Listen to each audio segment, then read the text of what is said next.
Hello friends, welcome back to scan scholars. And आज हम radiotherapy के जो रिमेनिंग टर्म्स रह गए थे उसे डिस्कस करने वाले हैं। So let's radiated with knowledge. तो हमने प्रीवियस लेक्चर में कुछ टर्म्स को डिस्कस किया था। एंड अब नेक्स्ट है OAR, organ at risk, healthy organs that need protection from radiation. यानी कि जैसे कि नाम से पता चल रहा है OAR वो ऑर्गन होता है जो रेडिएशन थेरेपी के दौरान रिस्क में होता है। जैसे कि मतलब कि ये वो ऑर्गन्स होते हैं जो ट्यूमर के आसपास होते हैं और उन्हें रेडिएशन का एक्सपोजर हो सकता है जिससे कि वो डैमेज भी हो सकते हैं। एंड ये एक चैलेंजिंग प्रोसेस होता है क्योंकि हमारे पास जो ट्यूमर होता है उनको भी ट्रीट करना होता है और साथ ही उसके नियर बाई ऑर्गन्स होते हैं या हेल्दी टिश्यूज और सेल्स होते हैं उनको भी प्रोटेक्ट करना होता है। एंड नेक्स्ट है IGRT, using images during treat और एक्यूरेट डिलीवरी। तो ये जो IGRT है, जब हम आने वाली वीडियोज़ में लिनैक मशीन पढ़ेंगे उसमें हम IGRT IMRT ये हमारे टेक्निक्स हैं। मतलब कि रियल टाइम इमेजिन करते हैं और देखते हैं कि ट्यूमर का पोजीशन एग्जैक्ट वहाँ है या शिफ्ट हो चुका है, जिससे कि हम उस रेडिएशन से उस जो हमारा टारगेट है जहाँ पे हमें डोज डिलीवर करना है वो प्रिसाइजली टारगेट सेट कर सके और जो हमारे पास से ट्यूमर है या जो भी हमारे पास कैंसर सेल्स है उसको अच्छे से डोज मिल सके। एंड अब हमारे पास नेक्स्ट है IMRT, advance technique controlling beam intensity. यानी कि जो हमारे पास इंटेंसिटी मॉड्यूलेटेड रेडियोथेरेपी होता है ये एक बहुत एडवांस रेडियोथेरेपी की ही टेक्निक है जिसमें हम रेडिएशन के इंटेंसिटी को मॉड्यूलेट करते हैं। मतलब कि हम उसकी इंटेंसिटी को जो हमारा रेडिएशन है उसकी इंटेंसिटी को एडजस्ट करते हैं ताकि हम ट्यूमर को हाई डोज दे सके और जो उसके पास सराउंडिंग टिश्यूज है और उसको बहुत ही मिनिमम डोज मिल सके। और IMRT में मल्टीपल रेडिएशन बीम्स का यूज होता है जो डिफरेंट डिफरेंट एंगल से आते हैं। हर बीम की इंटेंसिटी को एडजस्ट करना होता है ताकि रेडिएशन जो है वो हमारे ट्यूमर पर फोकस हो सके और सराउंडिंग जो हेल्दी टिश्यूज है उनको बहुत ही कम हार्म हो। इसका मेन बेनिफिट ये होता है कि जो हमारे पास कॉम्प्लेक्स शेप्स और लोकेशंस होते हैं जहाँ पे ट्यूमर होते हैं उन्हें एक्यूरेटली टारगेट किया जा सके। Brain, spine, head and neck cancers जहाँ पे हम टारगेट करना जरूरी होता है ट्यूमर्स को। अब नेक्स्ट है SRS and SBRT, high dose precise radiation in fever settings. ये एक एडवांस टेक्निक है, जैसे IGRT था, IMRT था, तो दोनों का ये जो है SRS और SBRT इन दोनों का मेन पर्पस ये होता है कि ये हाई डोज रेडिएशन को प्रिसाइजली डिलीवर करना एक स्पेसिफिक एरिया पे, लेकिन थोड़ा सा डिफरेंट है इन दोनों के टेक्निक्स में। तो पहले मैं अगर आपको समझाऊं तो सबसे पहले हम SRS पे बात करते हैं। यानी कि जो हमारे पास स्टीरियोटैक्टिक रेडियो सर्जरी होता है जिसे हम SRS कह रहे हैं, इसमें क्या होता है, इसमें हम एक हाई डोज रेडिएशन एक सिंगल सेशन में डायरेक्टली ट्यूमर पर टारगेट करते हैं। इसका यूज़ हम मेनली ब्रेन ट्यूमर्स या स्पाइन के क्लोज ट्यूमर्स के लिए करते हैं। ठीक है, यहाँ पर रेडिएशन बहुत प्रिसाइज होता है और सराउंडिंग टिश्यूज़ को बहुत कम डैमेज होता है। अब हम बात करते हैं SBRT के बारे में।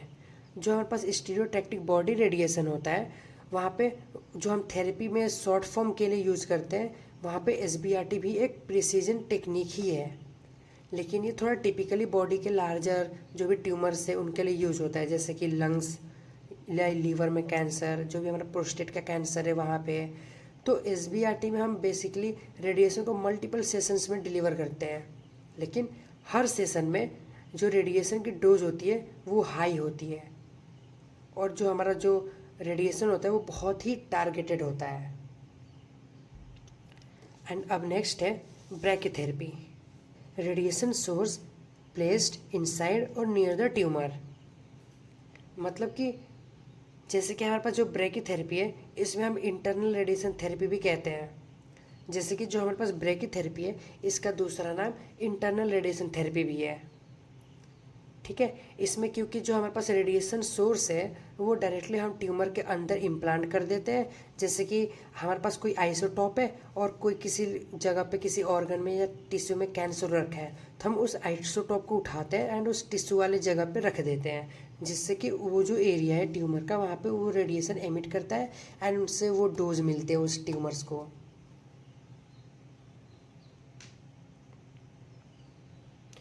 एंड अब नेक्स्ट है सिस्टमिक आरटी, मतलब कि radio active medicine travel through out the body. अगर हम सिस्टमिक रेडियोथेरेपी के बारे में बात करें तो ये एक थोड़ा सा यूनिक रेडिएशन थेरेपी है, मतलब कि इसमें बॉडी के अंदर सर्कुलेट करता है। जैसे कि अगर कोई ट्यूमर है उसको डायरेक्ट टारगेट करता है। जब कैंसर बॉडी के डिफरेंट डिफरेंट पार्ट्स में स्प्रेड हो गया है, जिसे मेटास्टेसिस कहते हैं, उसमें क्या होता है, रेडिएशन को यूजुअली रेडियो एक्टिव ड्रग्स के फॉर्म में दिया जाता है और ये ड्रग्स हमारे ब्लड स्ट्रीम में जाते हैं और बॉडी के डिफरेंट डिफरेंट एरियाज़ में स्प्रेड हो जाते हैं। जो हमारे कैंसर सेल्स जहाँ भी है प्रेजेंट, उनको वो टारगेट कर सके। ये थेरेपी उन कैंसर्स के लिए होता है जो एक जगह पे नहीं बल्कि पूरे बॉडी में स्प्रेड हो चुके होते हैं। और जो हम इसके लिए जो कॉमनली रेडियो एक्टिव एलिमेंट होता है उसमें हम आयोडीन का यूज़ करते हैं, जो हमारे थायराइड कैंसर के ट्रीटमेंट में भी काफ़ी इफ़ेक्टिव है। तो सिस्टमिक रेडिएशन थेरेपी का मेन एडवांटेज ये है कि ये कैंसर सेल्स को बॉडी के किसी भी हिस्से में टारगेट कर सकता है, ठीक है, जहाँ पे भी ट्यूमर है, और ये हमारे नॉर्मल टिश्यूज़ को भी हार्म कम पहुँचाता है। ठीक है, अब हम बात करते हैं कॉन्टूर के बारे में। Outline tumour and organs in planning system. तो जो हमारा कॉन्टूर होता है उसमें क्या होता है कि जब हम रेडियोथेरेपी परफॉर्म कर रहे होते हैं वो वहाँ पे एक बहुत ही इम्पॉर्टेंट स्टेप होता है।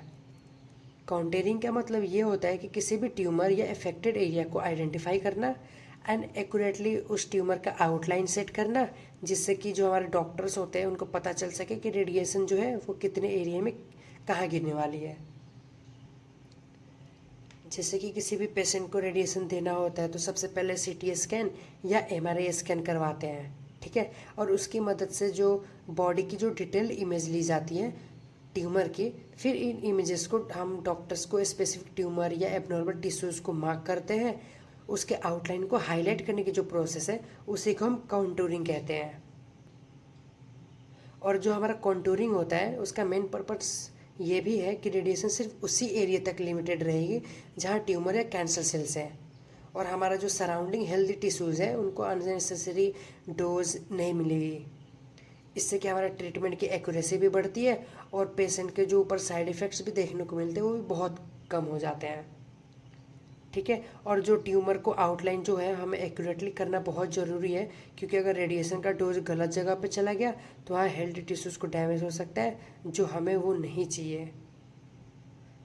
अब नेक्स्ट है वो है हमारा bolus, pad placed on skin to bring dose to the surface. तो बोलस एक स्पेशल मटेरियल होता है जो रेडिएशन थेरेपी में यूज़ किया जाता है, और इसका मेन काम भी होता है कि रेडिएशन के सरफेस को करीब से करीब तक डिलीवर करना। ठीक है, जब रेडिएशन को बॉडी के सरफेस पे देना होता है तो कभी कभी डायरेक्ट रेडिएशन का बीम टिश्यूज तक नहीं पहुंच पाता है या फिर डिजायर इफेक्ट नहीं मिल पाता जैसा हमें चाहिए। तो ऐसे केसेस में क्या होता है, हम बोलस का यूज़ करते हैं। ये एक सॉफ्ट मटेरियल का बना होता है जो स्किन के बिल्कुल पास में रखा जाता है, मतलब कि स्किन के बिल्कुल कांटेक्ट में रखा जाता है, एंड ये एक सॉफ्ट मटेरियल भी होता है जिससे कि रेडिएशन की डोज बॉडी के सरफेस तक इफ़िशियंटली पहुंच सके।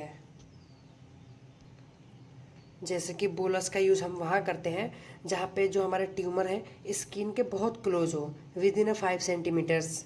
ठीक है, तो जैसे कि स्किन कैंसर के केसेस में हम इस बोलस का यूज़ करते हैं। तो ये मटेरियल जो है ये रेडिएशन के टिश्यू के अंदर डीप तक जाने से रोकता है और सरफेस लेवल पर ज़्यादा रेडिएशन देने में मदद करता है। ठीक है, जो हमारा बोलस होता है वो डिफरेंट शेप्स और साइज में भी अवेलेबल होता है और इसको स्किन के ऊपर एडजस्ट किया जाता है ताकि रेडिएशन को सही जगह टारगेट किया जा सके। एंड जो नेक्स्ट है वो है DVH, graph showing how much dose organs received. तो DVH का फुल फॉर्म होता है डोज वॉल्यूम हिस्टोग्राम। तो DVH एक इम्पॉर्टेंट टूल है जो रेडियोथेरेपी में यूज होता है ताकि हम एक्यूरेटली समझ सकें कि किसी पर्टिकुलर टिश्यू को कितनी डोज मिली है। मतलब कि DVH अगर हम इजी में बात करें तो जो हमारे पास DVH होता है वो बेसिकली एक ग्राफ होता है जो शो करता है कि कितनी वॉल्यूम ऑफ टिश्यूज़ को एक स्पेसिफिक डोज ऑफ रेडिएशन मिली है। तो इस DVH ग्राफ के थ्रू हमें पता चलता है। एंड इसमें हम ये देख सकते हैं कि जो हमारे पास टारगेट ट्यूमर है उसको कितनी डोज मिल रही है और सराउंडिंग जो हमारे पास हेल्दी टिश्यूज़ है उसको कितनी डोज रिसीव हो रही है, जिससे कि डॉक्टर्स को ये डिसाइड करने में हेल्प होती है कि रेडिएशन ट्रीटमेंट का प्लान सही है या फिर नहीं। एंड जो हम डीवीएस हम ग्राफ के बारे में बात कर रहे हैं तो इसका प्राइमरीली ट्रीटमेंट प्लानिंग और क्वालिटी कंट्रोल में किया जाता है। जब रेडिएशन डोज को डिलीवर की जानी होती है तब हम चाहते हैं कि टारगेट ट्यूमर को मैक्सिमम डोज मिले और जो उसके पास आसपास के जो हेल्दी टिश्यूज हो उनको नुकसान भी कम हो। तो डीवीएस इस बात को मेज़र करता है, ठीक है।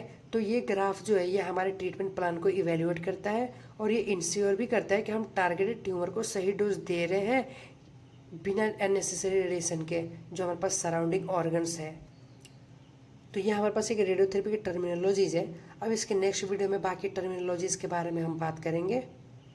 तब तक के लिए आप लाइक शेयर एंड सब्सक्राइब करो। अगर समझ आया तो वाओ, नहीं आया तो रिवाइंड कर लो। और हाँ, बेल आइकन को भी प्रेस कर देना ताकि नेक्स्ट वीडियो अपलोड होते ही आपको नोटिफिकेशन मिल जाए। सो मिलते हैं नेक्स्ट वीडियो में। तब तक के लिए stay curious and stay safe.